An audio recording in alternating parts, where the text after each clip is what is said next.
Obren la porta a un nou model d'habitatge per gent gran. Formen part d'una cooperativa sènior que ha comprat aquest hotel abandonat de la Costa Brava per decidir com volen viure la seva vellesa.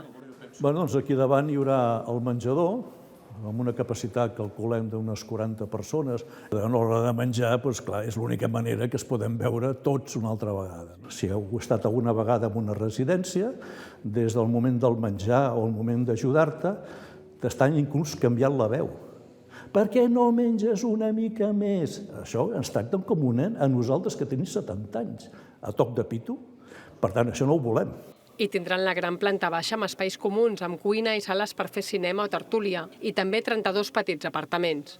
Aquí ja veus que hi ha l'habitació amb un tabic i armari i tot complet. Tenim ja previst una sala de cures on tindrem cabuda per quan tinguem alguna dependència. Tots han aportat 45.000 euros per comprar l'hotel, retornables si marxen o moren, i ara estan buscant el finançament per fer les obres.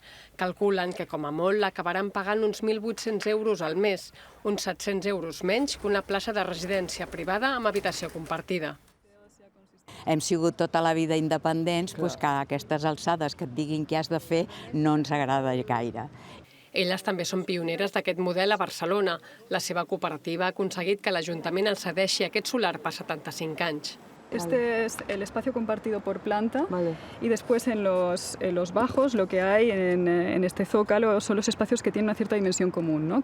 La principal cura és el suport mutu i l'edifici ha de reflectir això. Ens està costant molt, però la veritat és que hi ha molta il·lusió. Clar que és il·lusionant i estem fent una petita revolució, clar.